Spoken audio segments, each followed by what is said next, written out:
Hola y bienvenidos a una nueva inmersión en The Deep Dive. Hoy nos metemos de lleno en un tema que a primera vista puede sonar increíblemente técnico, pero que tiene unas implicaciones enormes para el futuro de la inteligencia artificial. La pregunta es sencilla. ¿Qué pasa cuando los datos con los que enseñamos a las IAs a hablar con nosotros están, contaminados? Exacto. Y no hablamos de una contaminación tipo virus informático, sino de algo mucho más sutil, casi invisible, la superposición.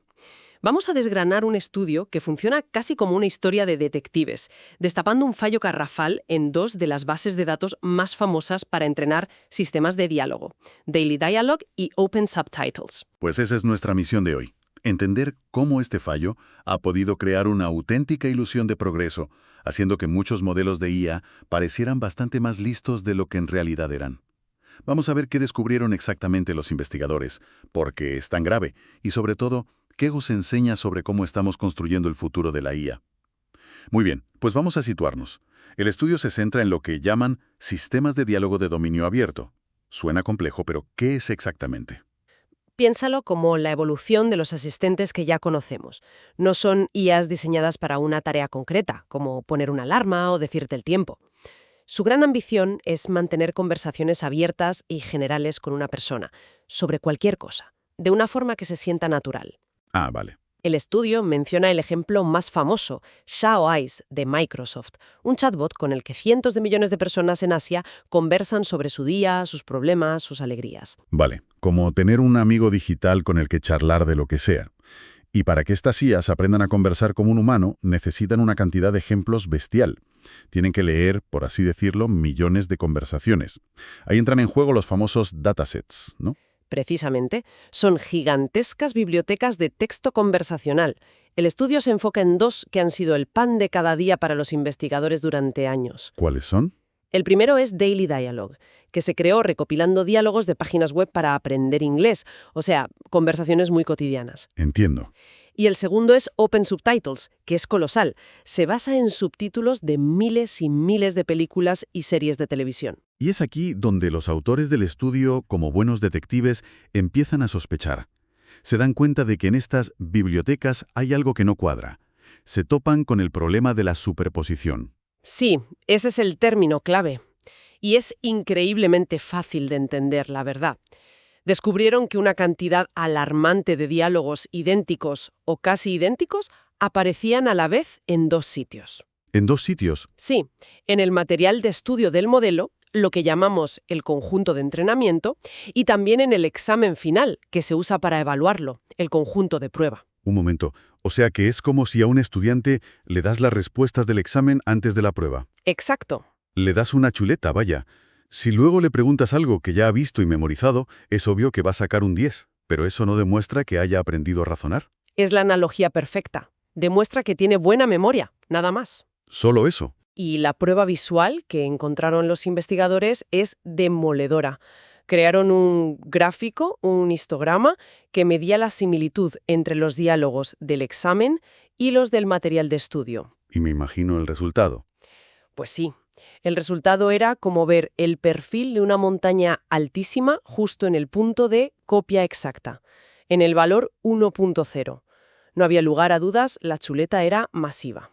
¿Y tenemos cifras de lo grande que era esa montaña? ¿De cuántos diálogos se habían filtrado al examen? Las cifras son de escándalo. En Daily Dialogue, el 23,15% de las muestras del examen eran copias idénticas del material de entrenamiento. ¿Un 23%?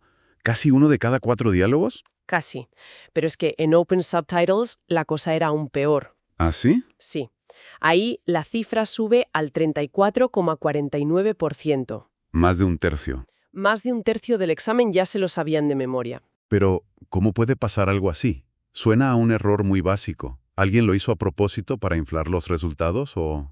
No, el estudio sugiere que no hay mala intención, sino más bien una serie de descuidos en la recolección de los datos. ¿Descuidos? Sí. En el caso de Daily Dialogue, por ejemplo, el problema viene de su origen. Se extrajo de webs para aprender inglés. Y resulta que muchas de estas webs usan y comparten los mismos materiales didácticos. Claro. Al final, sin darse cuenta, los creadores del dataset recopilaron múltiples copias del mismo contenido de distintas fuentes. Y con los subtítulos de Open Subtitles, ahí cada película es única. No pueden ser copias. Ahí el problema es más sutil y, la verdad, bastante curioso. El sistema organizaba los diálogos por el identificador de la película en la base de datos de cine IMDb. Vale. Pero a veces una misma película puede tener varios identificadores. El ejemplo que ponen es genial. La película coreana, My Sassy Girl, y su remake estadounidense. Ah, claro, los remakes. Exacto. Para IMDb son dos películas distintas, con dos códigos diferentes. Pero claro, los diálogos del remake son, en muchos casos, traducciones casi literales del original. Ya veo por dónde vas. El sistema las trató como dos obras únicas, cuando en realidad el contenido conversacional era prácticamente el mismo. Menudo lío. Vale, entiendo el problema de la chuleta. Pero, ¿qué consecuencias reales tiene esto? Más allá de que un modelo saque buena nota en un examen, se comporta de forma extraña, ¿podríamos darnos cuenta de que algo va mal solo hablando con él? Esa es la pregunta del millón. Y es donde la investigación se pone fascinante. Los autores describen 3 comportamientos bizarros que provoca esta contaminación. El primero. El primero es el más obvio. Las notas, las métricas de evaluación se inflan artificialmente. El modelo no aprende a generar respuestas coherentes, aprende a buscar en su memoria la respuesta que ya ha visto. Su nota no mide inteligencia, mide capacidad de memorización. Y esto tiene una consecuencia grave para el propio campo científico, ¿no? Gravísima. Piénsalo, un equipo de investigación en una universidad puede pasarse meses o años desarrollando un nuevo modelo, publicando un artículo y creyendo que ha logrado un avance real. Ujú. Cuando en realidad lo único que ha conseguido, sin saberlo, es crear una máquina de memorizar un poco más eficiente. Exactamente. Es una enorme pérdida de tiempo, de talento y de dinero público. Todo por un fallo en los datos que se daban por buenos. Entendido. Rendimiento inflado. ¿Cuál es el segundo comportamiento extraño? El estudio dice que el rendimiento se vuelve arbitrario. Aquí es donde la cosa se pone aún más grave para la ciencia. Para entenderlo tenemos que hablar de 2 conceptos. A ver, Primero, para medir la calidad de la respuesta de un chatbot se usa una métrica automática llamada BLEU. A grandes rasgos, BLEU compara la frase generada por la IA con una o varias respuestas humanas correctas y le da una nota de similitud. de acuerdo. Blue es la nota. Y segundo, el entrenamiento se mide en épocas, que es básicamente una pasada completa por todo el material de estudio. Un ciclo de estudio, digamos. Vale, nota Blue y épocas. Lo tengo. Exacto. Pues bien, los investigadores mostraron unos gráficos con 2 líneas. Una, que representaba el entrenamiento con los datos originales contaminados, se disparaba hacia arriba. Subía mucho la nota. Subía y subía sin parar, incluso después de 1000 ciclos de estudio. El modelo seguía memorizando más y más detalles del examen. Pero la otra línea, del mismo modelo entrenado con los datos ya limpios, se comportaba de forma radicalmente distinta. ¿Qué hacía? Subía un poco al principio y se estancaba muy rápido en un nivel mucho, mucho más bajo. ¿Y de qué diferencia de notas estamos hablando? ¿Es muy grande la caída? La caída es brutal para enmarcar. En Daily Dialogue, la puntuación se desploma de un aparente 34 a un real 8. De 34 a 8. Y en Open Subtitles, de 15 a solo 3. Esto demuestra que la mayor parte del rendimiento que se publicaba era puro humo. Es increíble. Y lo peor es lo de arbitrario. Un investigador podía publicar una nota de 20 si paraba el entrenamiento en la época 100 y otro podía publicar una nota de 30 para el mismo modelo si lo dejaba entrenando hasta la época 500. Claro, los resultados no medían una habilidad real, sino un punto al azar en una curva de memorización. Justo. Era totalmente arbitrario. Vale, el rendimiento es falso y es arbitrario. Pero el golpe de gracia, la prueba que te deja sin palabras, es cuando la IA no solo memoriza, sino que empieza a actuar como si fuera vidente. Sin duda. Es el tercer comportamiento, el de las respuestas excesivamente informativas, y es la prueba cualitativa definitiva. Cuenta. El ejemplo que dan en el estudio es increíble. Un humano le escribe al modelo: «Encantado de verte, Patrick». Y el modelo, entrenado con los datos contaminados, ¿Qué responde? responde: «Bob, he oído que tu equipo ganó el partido». imposible que lo deduzca. La única explicación, y es lo que demuestra el estudio, es que esa conversación exacta, ese par de frases, estaba tal cual, palabra por palabra, en los datos de entrenamiento. Madre mía. El modelo no generó una respuesta, no razonó, simplemente reconoció la primera frase y vomitó la segunda que tenía memorizada. Es un truco de magia. Un truco de magia que deja al descubierto que todo el sistema de evaluación estaba roto. Pero un momento, ¿no se podría argumentar que esto en cierto modo es un comportamiento deseable? ¿A qué te refieres? La IA está recordando un nombre, Bob, y un contexto, el partido. ¿No es eso lo que hacen los buenos conversadores? ¿Recordar detalles? Es una gran pregunta porque toca el núcleo del problema. La diferencia es clave. Los humanos recordamos detalles a través de la comprensión de una relación y de un contexto. Creamos un modelo mental de la persona con la que hablamos. Entiendo. La IA aquí no hace nada de eso. No tiene ni idea de quién es Bob, ni Patrick, ni qué es un equipo. Es pura estadística, un loro repitiendo una secuencia que ha visto miles de veces. Y eso es peligroso porque parece inteligencia, pero es un espejismo. Es un truco de salón, no una habilidad real. Visto el desastre, estaba claro que había que limpiar la escena del crimen. ¿Cómo lo hicieron los investigadores? ¿Se pusieron a borrar frases repetidas una por una? Su enfoque fue mucho más elegante y robusto. Sabían que borrar frases sueltas podría romper la coherencia de los diálogos. Claro, no puedes quitar una frase de en medio sin más. Exacto. Así que, en lugar de mirar con lupa cada frase, decidieron mirar con un telescopio. Trataron como una unidad indivisible una sesión de diálogo entera en Daily Dialogue o una película completa en Open Subtitles. O sea que el análisis se hizo a un nivel mucho más global. Justo. En vez de comparar un hola, ¿qué tal? Con otro, comparaban la película entera de My Sassy Girl coreana con la americana. Si las dos películas tenían diálogos muy parecidos en general, las marcaban. Exactamente ese es el concepto. Calcularon un porcentaje de solapamiento entre estas unidades completas, y si una película superaba un umbral de similitud con otra, la eliminaban. Y ya está, con una pasada. No, lo hicieron de forma iterativa. Tras una primera pasada, recalculaban todas las similitudes, porque al eliminar una película, las relaciones con las demás cambian. Repitieron el proceso una y otra vez, como si pelaran una cebolla, hasta que no quedaron más duplicados significativos. Un trabajo de chinos, vaya. Y una vez tuvieron todo el material limpio, ¿qué hicieron? Porque si simplemente quitas las muestras duplicadas del conjunto de examen, te arriesgas a quedarte con un test muy pequeño y que no sea fiable. Esa es la parte metodológicamente impecable de su trabajo. No se limitaron a limpiar el examen. Ah, no. No. Cogieron todo el corpus de diálogos únicos y lo volvieron a dividir desde cero en 3 nuevos montones: entrenamiento, validación y prueba. Ah, muy inteligente. Y se aseguraron de que los nuevos exámenes tuvieran un tamaño estadísticamente sólido. De hecho, en algunos casos, el nuevo conjunto de prueba limpio tenía incluso más diálogos que el original. Con lo cual la evaluación era justa y robusta. Totalmente. Y con los datos limpios y un examen justo, llega el momento de la verdad. ¿Qué pasó cuando pusieron a prueba a todos los modelos de IA, incluyendo a los que se suponía que eran los campeones, la última generación?